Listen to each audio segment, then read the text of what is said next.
Well, at the wee event last night in Auckland City, Flying Nun announced their plans to celebrate 30 years of Flying Nun this November. Of course, the chap who heads up Flying Nun it can be only one, Roger Shepherd, and he's joining us in the Kiwi studio this morning. Morning, Roger. Good morning. Good morning. Exciting times. It seems like only 9 years ago, and it was only 9 years ago, but it seems like yesterday that the 21st celebrations happened. Man, where did the last 9 years go? Yeah, well, most people actually can't remember that. Well, that's probably a good thing. For some strange reason. Yeah.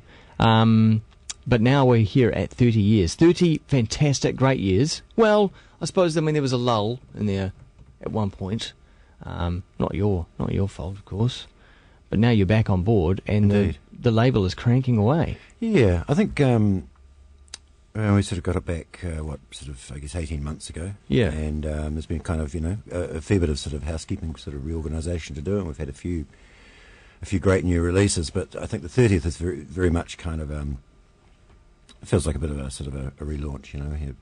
We're back and we're kind of busy. And yeah, with new bands. New bands. I mean, the anniversary's it's a celebration of the music that's. Music's gone in the past, and there's a lot of bands getting back together and playing for it, like the Clean are going to reform again. Getting together to do some dates, and HDU haven't played for ages, and Dino's coming back from Berlin to do that. The Bats are going to be promoting their new album, fantastic new album. Yes, nice to have the Bats back on Flying Nun as well. And they've got a real, the record's a real return to form. So it's a fantastic record. Dale Cotton helped them record it, and he's the chap that produced Robert Scott's album from last year. Yeah, and quite an achievement for the members behind the Bats, of course, with some of them living in Christchurch as well and going through all that. Yeah, they're still at the same address, possibly the only address that I can actually remember off the top of my head. Oh, right. Been there for so long. Yeah. But so there's a lot of the. We'll be announcing more bands to play. Yeah. There'll be more announcements. But as you say, I mean, part of the big thing that you've been doing over the past 18 months is going back through that back catalogue and, I guess, making some sense of it, I suppose, and then also bringing it into the 21st century as well, digitalising it. Yeah, it's a big job, and I mean, it's by no means finished, but I think we've sort of, and there's quite a few loose ends to sort of tie up still, which we're quite eager to do. Yeah. But we kind of, I think we've got a better idea of what we're sort of dealing with now. Yeah. And we were going and how we're organising it.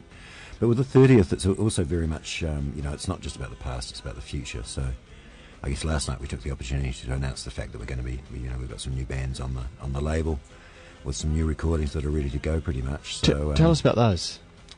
Pop Strangers from here in Auckland. Yep. Who have done some recent recording that just knocked me out. I think the new material, the new singles are actually absolutely brilliant. So they're going to be out in a minute. Yep. They're great band, absolutely great band, and they played a little short set last night.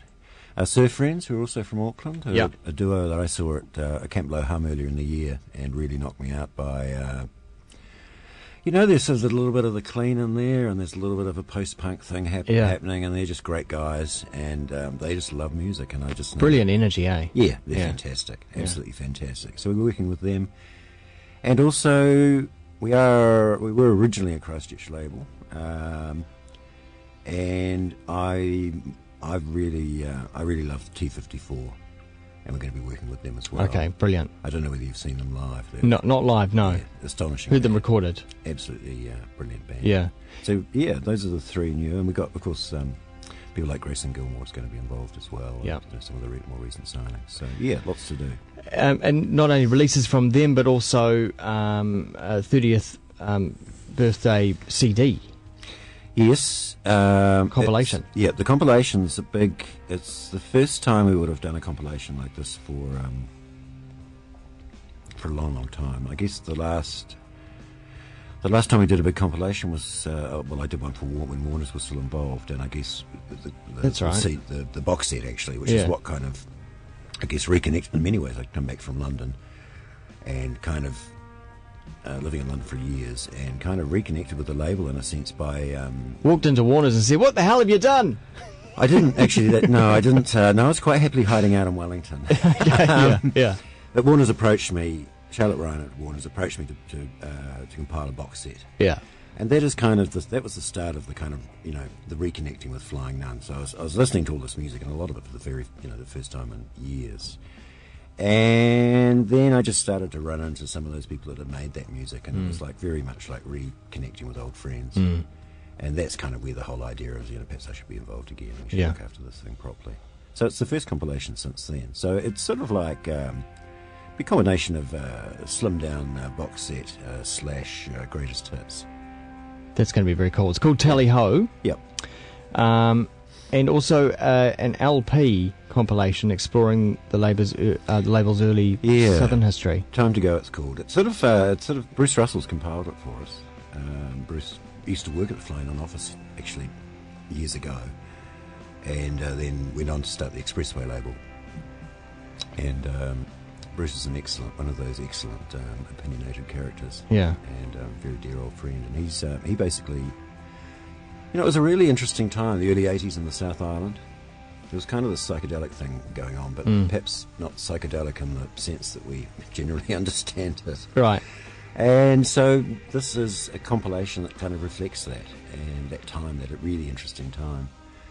So there's some beautiful and there's some weird stuff. Yeah, I bet. On that set. Yeah. I think it's really, it's a proper old-fashioned double album. Yeah, and it's going to come out on vinyl. Yep. Yeah, that's cool. Yep. There's quite a few vinyl reissues in the. I mean, this is all part of the plan for November, and of course, my introduction to dealing with trying to make vinyl is a bit of a deja vu thing, because we used to drive us nuts trying to get records. It's an ugly process making records.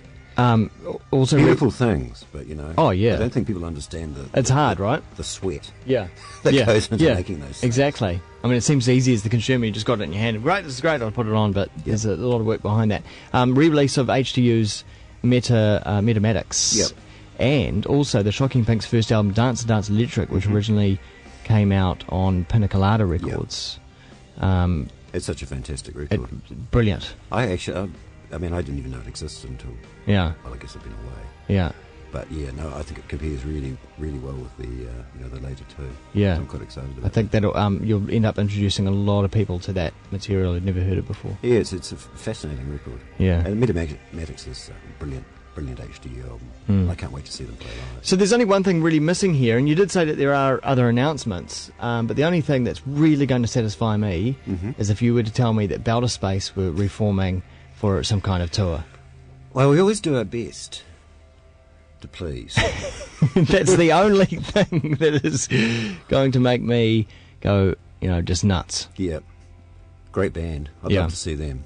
What's the deal with them? Why is it so? I mean, obviously there's the New York thing going on, but they are one of the last bands of that sort of era to actually say, hey, we've got a whole bunch of fans. Let's do one last round. Oh yeah, it'd be great to see them play. I mean, John Halverson actually lives in Wellington now. Has a cafe on Wellington. Okay. Called Vlox. That's a start. Yeah. I think could be the name of the next Outer Space album. Yeah. But, I mean, they are name checked by some of the greatest bands in the past 10 years from around the world as influences. Yep.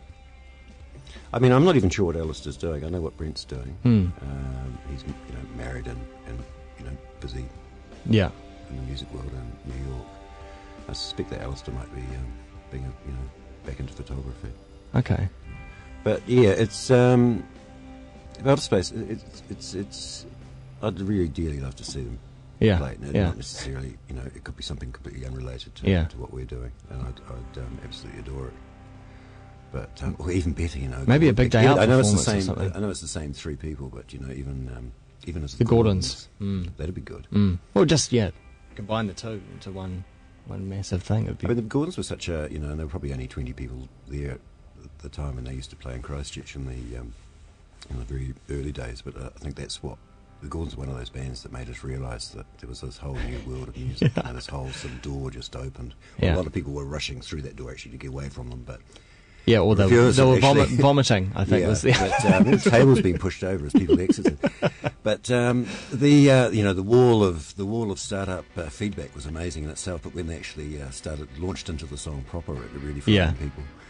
But they sort of showed us that there was a new way, really, and fantastically unique band. Indeed. Well, it's been really, really nice hearing about what's happening for the 30th celebrations. FlyingNun.co.nz, of course, is the website for all the details.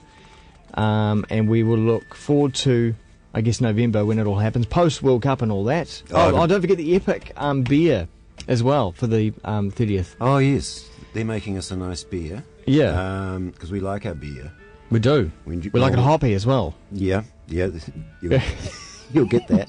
I think it's fantastic beer, and it's remarkable how our tastes have changed since the last beer. I think the last beer was called, Roger's Ruin. Was that the 21st one? Yeah. That's why no one can remember the 21st. And do you know who made it? It was Max.